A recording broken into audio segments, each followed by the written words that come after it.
Благодарам подпредседателке, почитуван заменик министер, почитувани колеги пратеници, почитувана македонска јавност. Денеска е втор ден од општата расправа на Комисијата за финансирање и буџет, каде на дневен ред е најзначајниот документ на економската политика, кој што ги утврдува политиките и економските политики на Република Македонија за следната година. Со овој документ се содржани сите програми и подпрограми на функционирањето на министерствата, агенциите, фондовите, единиците на локалните самоуправи, односно сите буџетски корисници или со еден збор. Со овој документ е предвидена економската иднина и развојот на Република Македонија во 2026 година, водејќи се по принципот на реалност, економичност и ефективност. Разгледувајќи го документот, неговата содржина, параметрите кои се содржани во него и бенефитот кој во 2026 година треба да го доживее македонската економија, слободно можам да кажам дека се работи за исклучително развоен буџет со вклучена социјална компонента и има за цел остварување на забрзан економски раст и спроведување на фискална консолидација преку строга финансиска дисциплина. Буџетот представува слика на општествените потреби, од една страна проекции за приходите, од друга страна распределба на расходите. На приходната страна детерминирани се 374,9 милиарди денари, на расходната страна имаме 414,2 милиарди денари. Дефицитот е проектиран на 39,2 милиарди денари, или на ниво од 3,5% од планираниот бруто домашен производ, што представува намалување од 0,5% во однос на буџетот од оваа година. Дополнителна позитивна карактеристика на буџетот е тоа што трендот на раст на расходите е понизок од трендот на раст на приходите, што пак придонесува кон консолидација и намалување на буџетскиот дефицит. Во 2026 година се очекуваат позитивни движења и економскиот раст да забрза за 3,8%. Како резултат на растот на инвестициите, раст на стапката на невработеност од 1,6% и последователен пат на стапката на невработеност на историски најниско ниво од околу 10%. Растот на пензиите и платите, солидното зголемување на приватната потрошувачка и закрепнување на надворешната побарувачка. Најголем придонес кон растот во 2026 година се очекува да имаат бруто инвестициите, преку инвестирање и реализација на големите инфраструктурни проекти финансирани од државата. Во патната и железничката инфраструктура, пред се коридорите 8 и 10Д, како и проекти во енергетиката, земјоделието, образованието и здравството.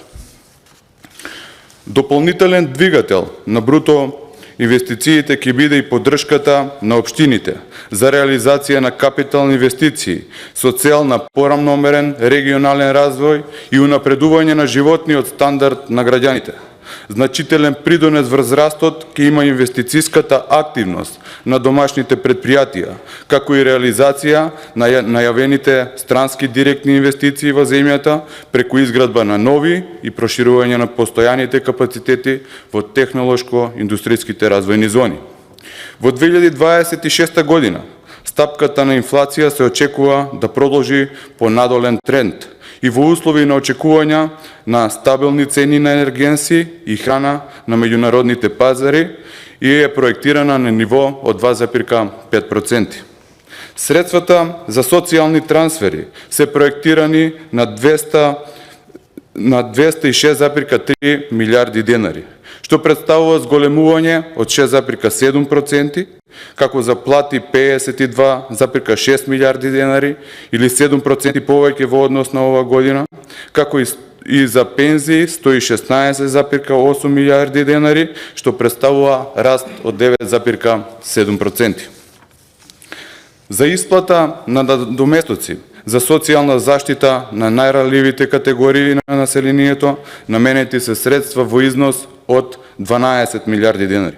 Обезбедени се средства за исплата на паричен надоместок во случај на невработеност, активни политики и мерки за вработување, здравствена заштита и други мерки. Главен фокус на даночната политика е преку модернизација и оптимизација на системот за наплата и засилена фискална дисциплина да ги зголеми приходите. Целта на даночната политика е насочена кон намалување на даночната евазија, дигитализација на даночните процеси, со што ќе се овозможи создавање на праведен и транспарентен даночен систем. При тоа, институциите ќе ги зајакнат своите капацитети и ќе воведат нови технологии за поефикасна, автоматизирана наплата на даноците. Дигитализацијата на даночните процедури е една од главните цели во процесот на даночната реформа, а со воведување на е-фактурата би се спроведувала даночна контрола на подобар и поефикасен начин. Целта е преку зголемена дигитализација да се намали сивата економија и да се воспостави ефикасен даночен систем, со цел секој редовно да ги плаќа своите даночни обврски кон државата. Никој повеќе нема да биде повластен и амнестиран. Во оваа држава секој мора да си ги заврши своите обврски. Тоа се покажа и во изминатите 16 месеци, кога видовме како може да се зголеми наплатата и во управата за јавни приходи, и во Царинската управа и јавното предпријатие за државни патишта. Ова значи дека оваа влада нема да стане ортак со сивата економија. Значајна ставка во предлог буџетот за 2026 година се капиталните расходи, каде капиталните проекти учествуваат со околу 9,8% од проектираниот буџет, односно се проектирани во износ од 40,5 милиарди денари или околу 660 милиони евра. Од овие средства во буџетот за 2026 година ќе се реализираат инфраструктурни и енергетски проекти, капитални проекти од областа на сообраќајната, комуналната, локалната инфраструктура и за подобрување на општите услови за живот на граѓаните. Предвидена е финансиска поддршка и соработка на владата со општините, која ќе биде насочена кон континуирано инвестирање на средства од централниот буџет за капитални инфраструктурни проекти во општините.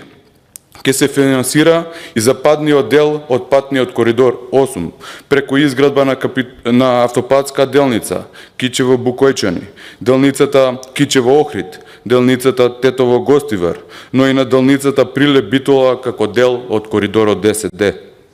Исто така предвидена е изградба на автопатска делница Скопје-Блаце. Ќе се работи на подобрување на патната инфраструктура на општините во Република Македонија преку проектот за поврзување на локалните патишта. Тука сакам да ги споменам и проектите кои се многу значени за Македонија, но воедно и многу значени за Крива Паланка. Изградбата на железницата како дел од коридорот 8, каде што првата делница од Куманово до Белјаковце е пуштена во употреба.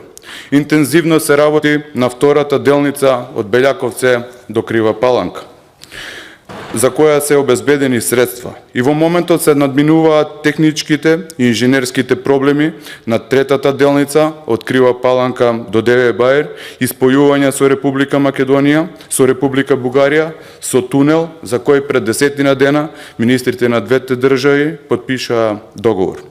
Тука би сакал да ги споменам и изградбата на обиколницата во Крива Паланка, проектирањето на нов експресен пат од Страцин, Романовце, односно Куманово, што значително ќе го подобри квалитетот и брзината на патување од Крива Паланка до Скопје, а секако тука спаѓа и Скопје-Софија. Од буџетот за 2026 година, од ставката за реализација на капитални инвестиции за општините, на располагање на општина Крива Паланка се ставени 155 милиони денари. Средства кои општината ги користи за реализација на 4 проекти, од кои бенефит ќе имаат граѓаните на Крива Паланка. Ставката за пензии во буџетот за 2026 година е проектирана на 116,8 милиарди денари, зголемена за 9,7%. Во месец март наредната година, пензионерите ќе го добијат законското покачување во износ од 1000 денари, каде заедно со претходните две зголемувања по 2500 денари и едно покачување од 1000 денари, ќе добијат историски нависоко покачување на пензиите од 7000 денари. 350.000 пензионери ќе добијат покачување од 7000 денари на своите пензии за помалку од 2 години мандат на ова парламентарно мнозинство и од владата предводена од ВМРО-ДПМН. Планирани се средства и за подобрување на условите во здравствените установи и набавка на медицинска опрема, инвестиции во образованието, детската заштита и спортот, опремување и реконструкција на универзитетите и инвестиции во спортската инфраструктура. Веќе интензивно се работи на реконструкција на студентските домови, унапредување на социјалните услуги и инвестиции во земјоделството. Сите овие инвестиции и мерки представуваат реална и опиплива промена. Предлог буџетот за 2026 година е развоен, стабилен и социјално праведен, прилагоден спрема потребите на нашето општество. Поради тоа, давам поддршка и ги повикувам сите колеги пратеници, без разлика на политичката припадност, да дадат поддршка и да гласаат за овој предлог буџет за 2026 година и само на тој начин ќе покажеме дека сме подготвени да работиме за интересот на нашите сограѓани и за интересот на Република Македонија. Ви благодарам.